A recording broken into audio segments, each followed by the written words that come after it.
but is actually his superpower. Having the IDEA Act and the protections that it provided my son meant everything to me. And from not just that fear, but that deep love and knowing what it's like to sit at the end of an IEP table and feel like I had no power, only to find out that I had a lot of power. I'll tell you something, that is not something I'm going to let go. The proposal to dismantle the U.S. Department of Education is not just reckless. It's an outright attack on the fundamental right of every child in America to receive a quality education. Eliminating the Department of Education would have devastating consequences for students, particularly those from underserved communities. Without federal oversight, like the one I was just talking about, over 100,000 public schools across the country stand to gamble with more than $15 billion of annual support for students with disabilities, more than $18 billion in money that annually serves students from low-income families, and more than $900 million annually to assist English language learners and more. These are not just numbers. These are real children, children like mine. These are real families, like the families that we represent, and real futures at stake. Dismantling the U.S. Department of Education would throw our schools, our families, and our communities into even more chaos, because we have been in a state of panic, anxiety, and chaos now for weeks. These are basic, essential safeguards that ensure every single child, no matter what zip code they have, has access to the education they deserve. And that is something we're going to be playing with? Is everything up for grabs now? Without national oversight and clear education standards, we are flying blind when it comes to global competitiveness. Not something I heard a lot about today. Our American public education system is a strategic national asset. I hear folks talking in the Ed Workforce Committee about worrying about China and India and our ability to compete on the field of AI and technology, and if our kids are prepared. I am hearing nothing about that and protecting that very critical asset that means everything to the future of our national economy and our national security. We are weakening our workforce. We are weakening our economy. We are weakening our national security. We cannot afford to let political ideology take precedence over the needs of our children and the future of this nation. That is why today I am calling on senators to stand up for our nation's families and the future of our children. We need to reject any nominee who does not commit to protecting our public education system. We need to reject any effort to dismantle the U.S. Department of Education and create further chaos and instability in our schools. Parents are watching. Families are watching. Our children's lives are on the line. This is real. This is not a partisan issue. This is a fundamental question of whether we as a nation are willing to uphold our commitment to educational opportunity for all. And there are really important, serious things we need to do. We do not need to manufacture a crisis. We have a literacy crisis in this country.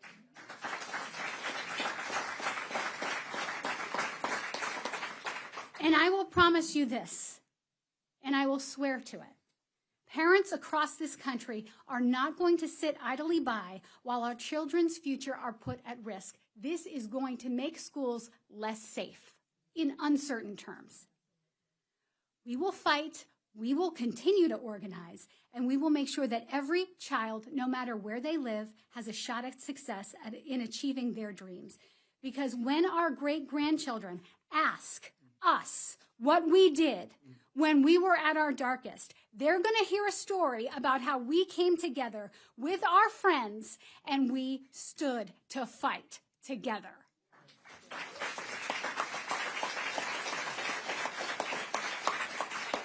So now I'm going to welcome our dear friend who is another champion for children, for kids across this nation, and most importantly, our favorite dad from Connecticut, the Senator Chris Murphy. Well, thank you very much, Carrie. Thanks, everybody, for being here today. How wonderful it feels to be in a room of parents and teachers and students standing up for public education. Donald Trump said last night that the Department of Education is a con job, right? It's extraordinary, extraordinary. But Donald Trump doesn't need the public education system because he can send his kids to private schools. The billionaires that are in charge of our government today, they don't know anything about the public school system because they don't need it. But there are tens of millions of families all across this country who can't send their kids to private schools, who rely on good quality public schools. And over again, they tell us that they want us to invest in and fix public schools, not in blue states, not in purple states, but in blue states, purple states, and red states. Kentucky, Arizona, when they had vouchers on the ballot to send taxpayer dollars to private schools, voted overwhelmingly against it. And that's important because what are they trying to do with the cloture of the Department of Education? Well, it's not what they say, right? They say, well, we want the federal government to get out of the business of micromanaging teachers and administrators. Well, what did Linda McMahon say to me in our exchange in the committee? That they might get into the business of micromanaging the individual classes and clubs that can exist at our high schools and middle schools. That African American history may no longer be a subject that we can teach. That the Black Engineering Club may be purged from existence. That's micromanaging, right? That's micromanaging. But the other agenda here, the real agenda, is to just ship our public schools off to the highest bidder, right? The private equity industry is furious that it hasn't gotten its mitts into elementary schools, right? Like they have into every other sector of our economy. They are raising money as we speak, getting ready for the big privatization of our elementary schools and our middle schools and our high schools. And so the agenda is not to empower teachers and administrators because, in fact, they are planning to micromanage our teachers and administrators. You heard Linda McMahon say that today. The real agenda is to ship our schools off to Wall Street and whoever is willing to pay the highest price. Investors that will not care about our kids writ large, will definitely not care about the most vulnerable kids who need a little bit extra in order to make sure that they have a shot. All they will care about is profit. All they will care about is seeing our kids as pawns in order to make more money for themselves. So I'm really thrilled to be here with all of you today. I'm voting hell no on Linda McMahon to be Secretary of Education. And I'm going to do everything I can as this nomination moves through the committee and speeds to the Senate floor to expose what the real agenda is here. I'm so proud to be here with all of you, to be here with somebody who stood up for kids every day as Secretary of Education, Arne Duncan. And I think I'm going to turn this over next to another parent to talk about the stakes, Ethan Ashley.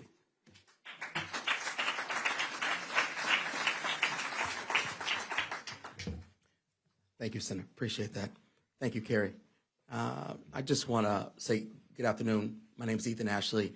I have the honor of serving as the CEO of an organization called School Board Partners. We are dedicated to training and supporting elected school board members throughout this nation. We're in over 190 districts, impacting about 8 million students. And while our mission is national, I just want to tell you, my roots are in Louisiana. And so y'all know Louisiana is a state that depends critically on federal K-12 funding. And I know firsthand about that. I'm a retired school board member. I served 8 years during the pandemic. And I'm also a public school dad. So let me talk a little bit more about what's at stake here from the school board point of view. Imagine being at a school board meeting in a rural district where students are still struggling to recover from pandemic-related learning loss. The board is reviewing a proposal for high-dosage tutoring. It's a research-based program that they know works for kids, that we know works for kids. Test scores have revealed that students still remain behind in reading and in math. The board members know this program will work. They know it's a game changer, but there's a problem. Their federal funding has been slashed or reapportioned in uncertain ways. And without the certainty of that funding, they're going to have to make an impossible choice, Should we keep mental health services or fund tutoring? After difficult debate, they make the painful decision to reject the tutoring services. Not because they didn't believe it was important, but because they didn't have the money to do the thing that we all know needed to be done. And unfortunately, this hypothetical is a scenario that's playing out throughout our country right now. And dismantling the Department of Education would make it almost impossible for schools to address the ongoing academic challenges post the pandemic. And so let me be clear. The efforts to dismantle the Department of Education is not about cutting bureaucracy, not from my vantage point, having served on the school board. It is about cutting opportunities for children in working class families. And what message does it send to our students? It tells them that their education is not a national priority, that instead of investing in their success, we're willing to strip away the very resources designed to ensure that they have a fair shot. It's just not acceptable. It's not acceptable. We've seen the NAEP scores. Y'all know it. Student achievements decline. This is not a time to really do less. It's a time that we need to do more. And that's why we're calling on Congress, our senators, and the administration really to reject any efforts to weaken or eliminate the Department of Education, because we need them to be champions in this moment. We need to really invest in schools, invest in our educators, invest in our students. It's important because our future, our children's future, should never be negotiable.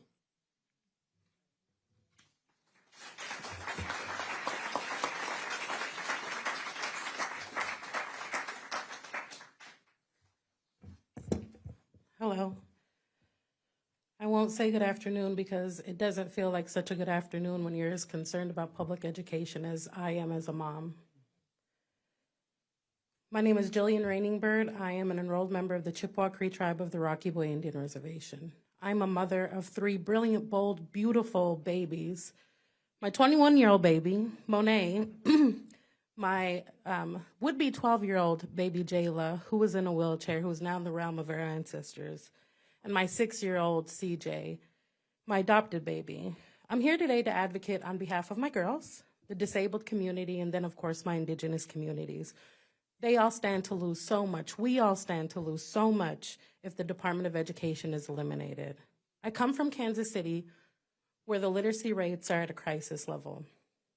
I recently moved back home to Montana to the reservation, and I'm now raising my 6-year-old in a public school on the reservation. Sadly, the literacy rates are just as bad. Being the mom of 2 special education daughters opened my eyes to the challenges that parents face doing their absolute all just to make sure that their child is guaranteed a quality education. We all dream about the best things for our babies, somewhere where they're respected and they're loved and they're nurtured. The thought of eliminating the Department of Education is unconscionable to me. Without national oversight and clear education standards, how can we ensure that our children are being properly educated? My concerns echo the concerns of millions of parents. What's the grand plan? There's no well thought out plan that any parents have an inkling of confidence in. Currently, the Department of Education supports about 7.4 million students with disabilities served by IDEA, which is the Individuals with Disability Education Act. Money that goes straight to the states and schools helped to teach our children to like early intervention. It's called First Steps in the state of Missouri. We all know that the Department of Education has needed more resources and funding to get kids back on track, and now the administration believes that cost cutting is the answer. Absolutely not. Our kids can no longer be an afterthought. My beautiful daughter, CJ, she needs one-on-one support. She needs a caring paraprofessional. She needs one-on-one interactions with her teachers. She needs transportation as a relatable service. If you're an IEP parent, the list goes on and on and on the services that our babies need. Our story is the story of many children across the country who depend on the adults to make informed decisions on how we can best equip the next generation of our children and in the future. That is why today I'm calling on the senators to stand up to our nation's families and for the future of our children. They must reject any nomination that does not commit to protecting our public education system. Reject any effort to dismantle the Department of Education, which will just create instability in our schools. We cannot give way to privatizing education or acting in any way that would allow anything harmful to come to our children. I want to say that our babies are not for sale. Their future is not for sale. I need the senators to put on their IEP mom shirt, take their power back, and I need them to protect our children.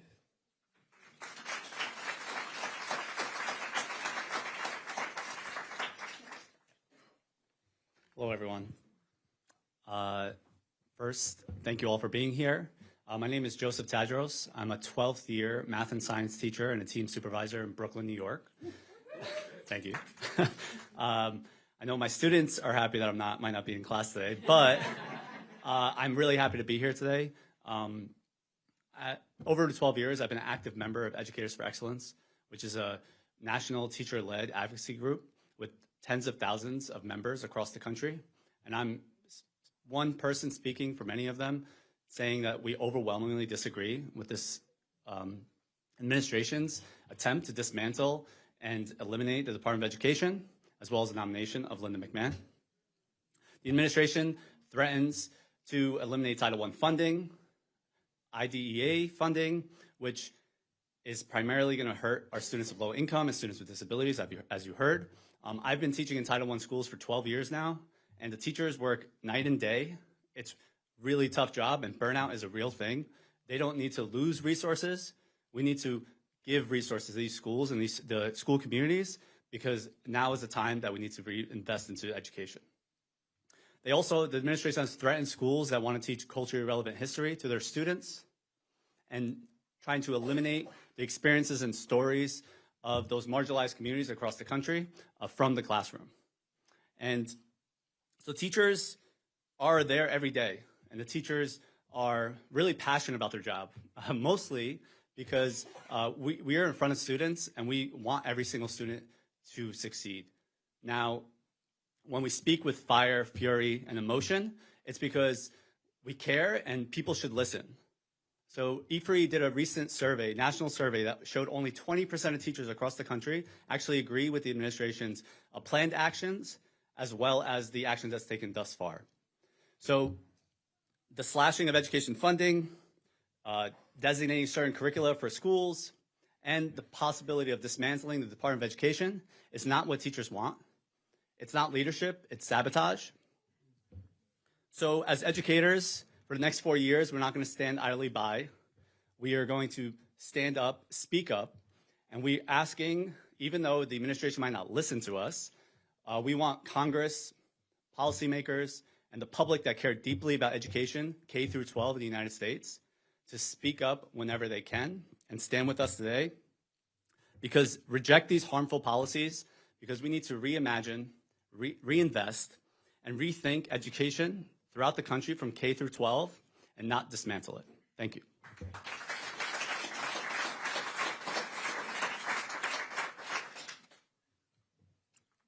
Hi, everyone. My name is Dr. Jennifer Lopez, and I'm a high school social studies teacher in Los Angeles, California. I've taught for over 13 years at both the elementary, middle, and now the high school level, and also a longtime member and advocate with Educators for Excellence. My colleague Joe just outlined the alarming ways that this administration's policies are not only unpopular, but harmful for our students. But today, I also want to talk about what teachers actually want, the policies and the support that ensure that every child gets the education they deserve. So what do we want? First, I know, right? We want fully funded public schools. Yeah. As educators, we support Title I funding and IDEA funding to ensure low-income students and students with disabilities get the supports they deserve. As teaching at a full inclusion school, we get paraprofessionals and co-teachers that really support us in the classroom. And my fear is that if this funding is cut, we won't have them there to support my most vulnerable students, and we need them. I can only imagine the more demands that will be placed on us and my other teacher colleagues. Second, we also want safe and inclusive classrooms for all students. Schools must be safe spaces for learning, not battlegrounds for political agendas. We need strong policies that make sure our students stay safe. Furthermore, we want a curriculum that reflects the truth in our diverse society. As an ethnic studies teacher, it's so empowering to teach students about their Mexican-American history. I teach in Boyle Heights, and just to see them and say, Miss, I see myself in what we're reading right now about the walkouts. It's just amazing. It's so empowering, right? And so history is not an opinion. It's record on facts, right? And our students deserve to know the truth. In addition, we want evidence-based practices in research. High-quality instructional materials have been shown to be the most cost-effective ways to bolster student success. Yet most students aren't getting them. So let's use the research, let's use it in the data to help us support our most vulnerable populations. Furthermore, we want real solutions to student debt. Many of my teacher colleagues, friends, really depend on the public service loan forgiveness program to not worry and have another cost. Right? Living in LA, I have to pay for rent and gas and housing, and thinking about all those pieces is really like, it's a burden. And to now know that a lot of my friends are saying, like, if we don't have this is another cost that we have to do. And teachers, we already don't get paid enough, right?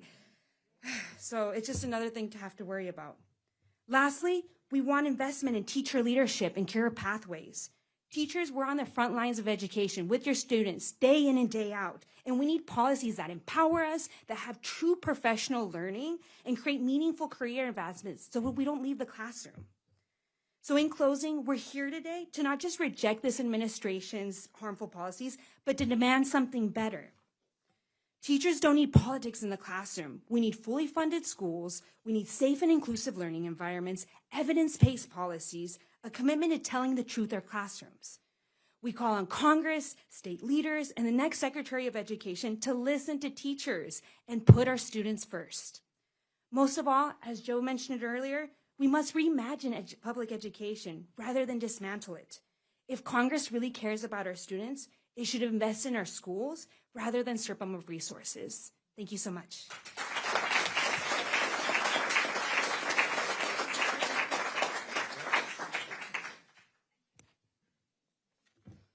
Good afternoon, y'all.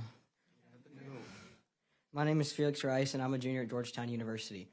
I was born in Arlington, Texas, and I grew up around Dallas, and most importantly, I'm a very proud product of public schools.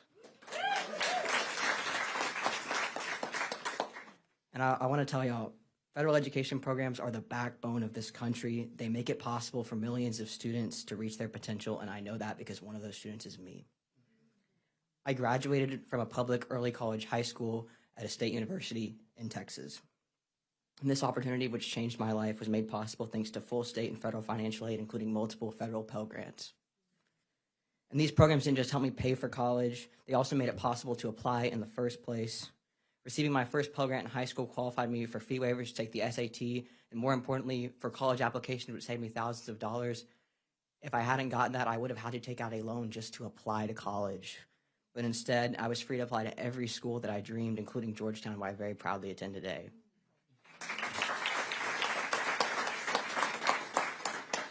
The opportunities that I've had, opportunities that I never imagined, exist because of investments in students like me.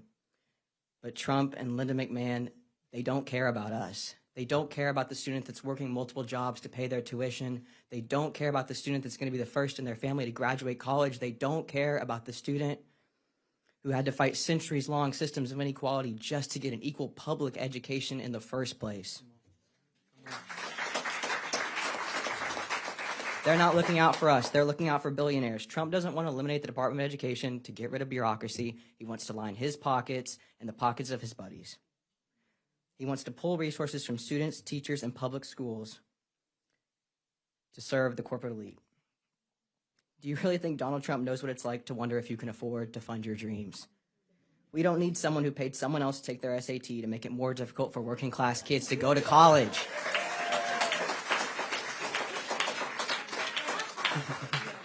This is an all-out assault on low and middle-income students. It's about limiting opportunity for real kids who depend on programs like the federal Pell Grant to fund their education, students who deserve a chance at success just as much as those who are born into wealth. It is a choice designed to make it harder for people to afford college, a choice to gut programs that help young people succeed, a choice to dismantle the very foundation of opportunity in America. Teachers will lose their jobs. Schools will struggle with fewer resources, and students, especially those from working-class backgrounds, will face even greater barriers to chasing their American dreams. We cannot let Trump and his administration sell out students to benefit the corporate elite. The future of this country is not for sale. We have to fight to protect Pell Grants, to protect public education, and protect opportunity for all of us. Thank you.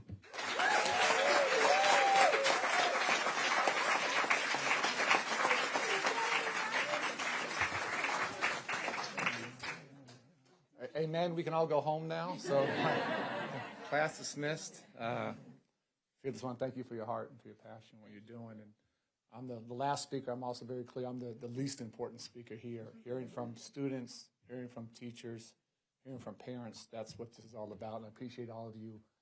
Hopefully your class will understand this in a day. Heck of a lesson to come back and talk about tomorrow, what you guys are doing. But this is sort of who we are. And I want to say a couple things and sort of open up to your questions. First, Senator Murphy had to leave. I can't overstate how important he is to our country right now.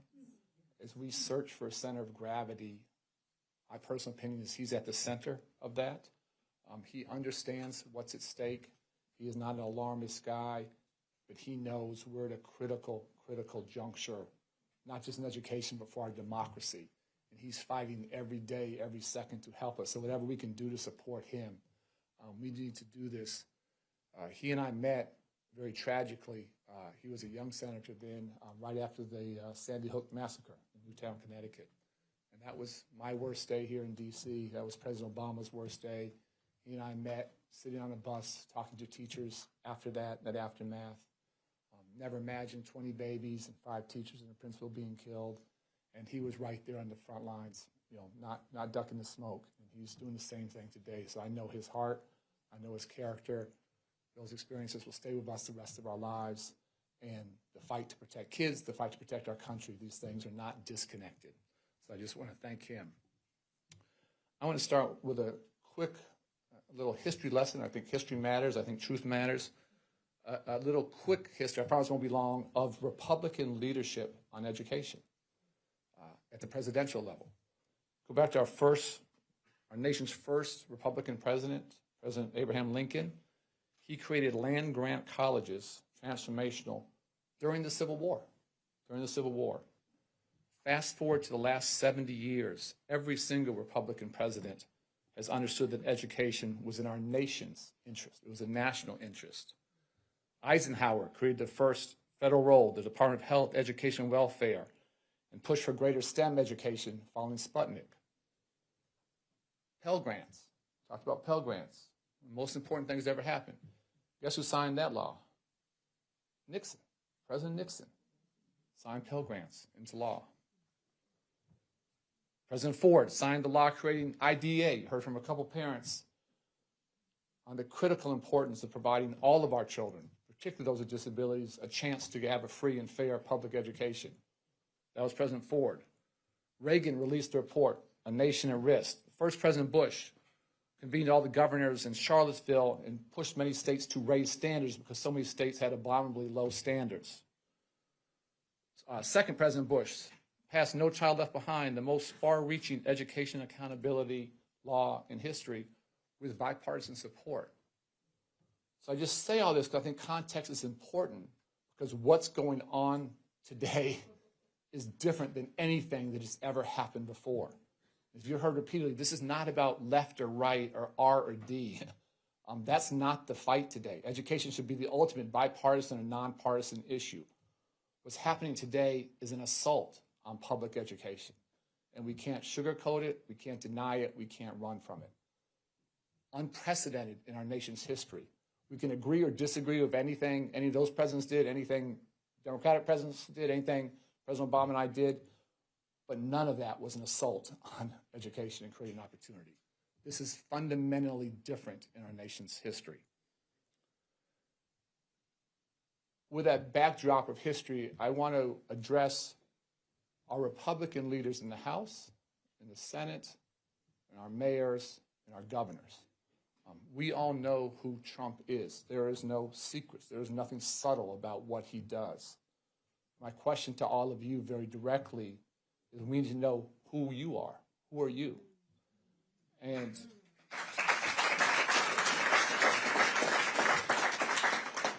we all took an oath to serve the public. I took that oath.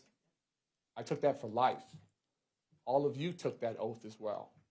And the question is your vulnerable populations, your low-income students, your first-gen college goers, your Pell Grant recipients, your children with special needs, when their lives start to be impacted, when opportunities are taken away, are you going to side with President Trump? Or are you going to side with your constituents who you swore that you'd be there to support? And we're at a crux in our nation's history. We're at a crossroads. And the fate of our democracy, the fate of public education is going to be determined in real time. I so appreciate everyone taking the time to be here because it's that important. And so I beg, I implore, I plead with Republican leaders in the House, in the Senate, and mayors and governors to remember the oath you took to help the public and serve the public and figure out, are you here on this planet Earth to serve Trump and his interests or to serve the people who gave you an opportunity, who gave you the privilege of serving? And I hope that you will think through why you came into this part. And if we just had a few of them step up, that would change everything. We just need a couple profiles of courage. We don't need many. We just need a few. And the absence of that is stunning to me. But it is not too late, and there's an opportunity for them to step up. A third, I just want to talk briefly to the public servants across the entire government, but for me particularly the Department of Education. It breaks my heart what they are going through now. When I first came here to DC in 2009, for months I'd go in every Saturday and sit down with career public servants and just pick their brains about what works and what doesn't. And their expertise, their knowledge, their passion made me and my team better. Nobody was being paid overtime. Nobody was getting, but for months, 9 to 1 on Saturdays, I would just sit and listen. And I had lots of what I thought was great ideas, and a few they said they were great ideas, and many said, Arne, that's a terrible idea. And we tried that in 1980, and we tried that in 1990, and it was disaster. And I listened very, very closely to them. Everything we did, they helped to shape. You can critique any policy. We'd had no crises of integrity. Never a penny went somewhere else or where it shouldn't go because they were there. And to imagine anyone coming into a federal department and lose all of that knowledge and historical expertise and passion, that terrifies me. I can't imagine what I would have done without that infrastructure there. And to see them being demonized and villainized is mind-boggling to me. These are smart, passionate, committed people who have dedicated their lives to education and to serving, and to not benefit from that wealth of knowledge does anyone trying to serve and our children's country a huge disservice, a monumental sort of self-wound. Don't understand that. Fourth, the thought of dismantling the Department of Education. One of the joys of my job, I didn't spend much time in DC. I traveled to all 50 states, traveled to Native American reservations, incredible learning lesson. Hundreds and hundreds of visits all over the country. Never once did anyone say, don't come to my state. Never once did anyone say, go home. We could disagree on stuff. We could agree on stuff. Everybody, 100% of hundreds and hundreds and hundreds of visits, they wanted a partner in the Department of Education. Parents and students and teachers, universities, early childhood. They want someone here to listen, to partner with them, and to help them fight for their kids. I know that hasn't changed. People didn't care that much, left or right, RD. They wanted a partner in DC to fight for their kids. That's the mentality out there. This idea of returning things to the states, again, just a quick history lesson. Our state's education was segregated until the federal government and troops came to change that. There was not some golden age of state control. Prior to IDEA, children with special needs were denied access to public schools. Senator Harkin talked to me a lot about his brother, who was deaf, who could not go to public school. We know how low many state standards were, incredibly low. And we have low standards. Who gets hurt? It's the vulnerable kids. The elite kids are going to do fine. It's the kids who are being lied to and their parents told you're on track to be successful and you're not even close. That's who gets hurt. So having a federal role to force states to integrate, to force states to educate all kids, to challenge states to raise standards, not lie to them, critical federal role. And to act like we can just walk away from that and things are going to be okay, that's not what history tells us. That's not what's happened.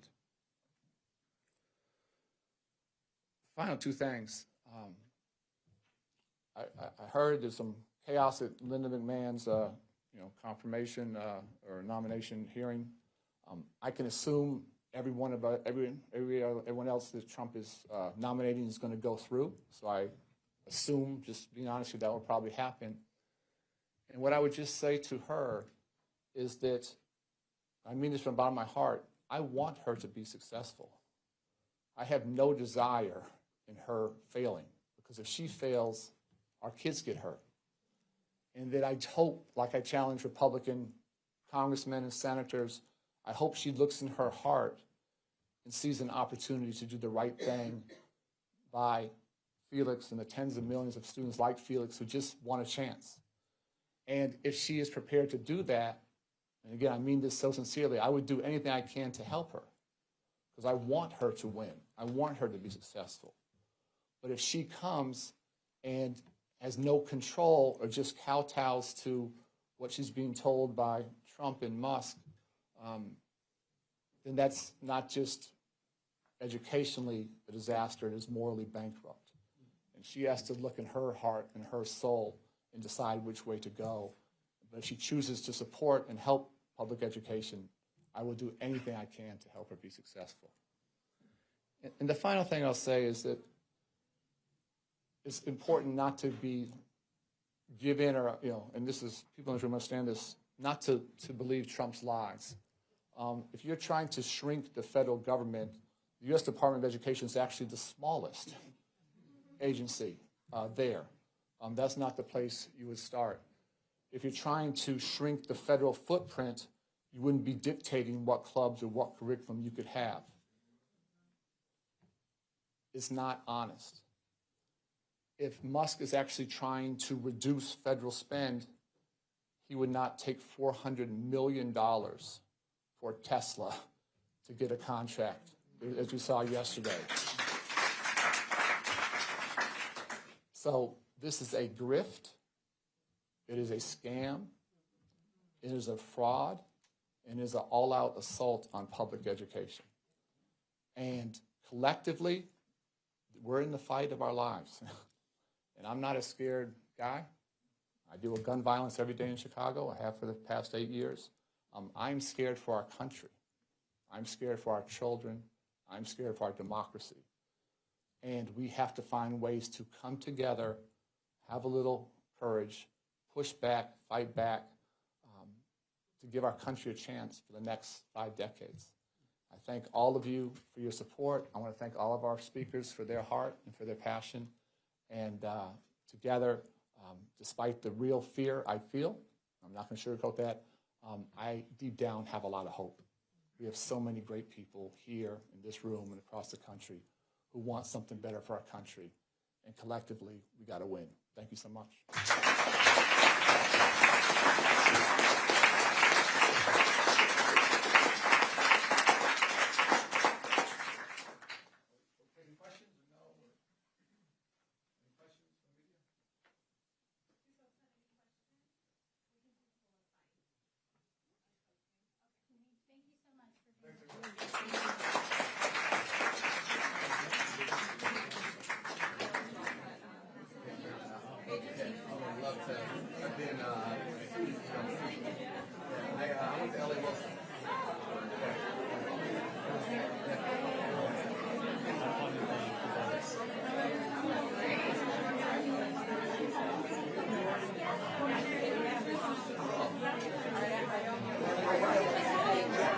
Okay.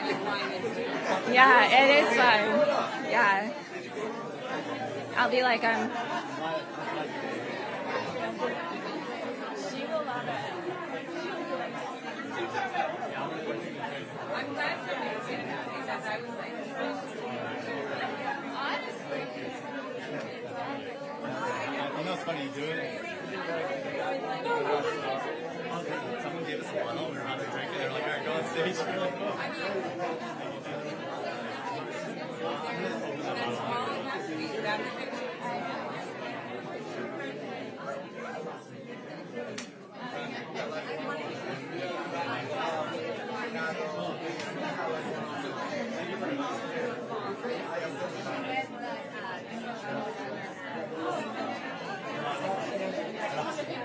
Let me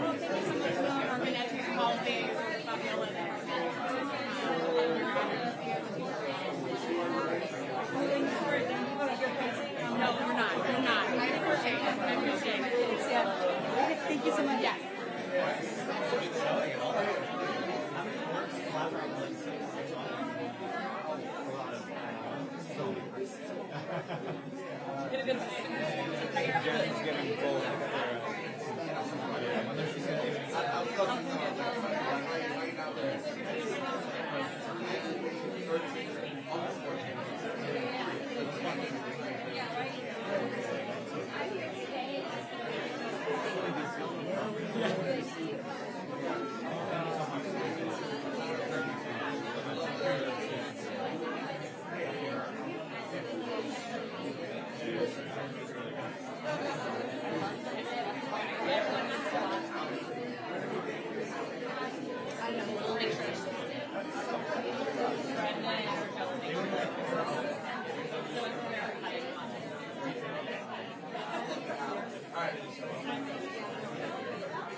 All the way my heart explodes watching the hustler.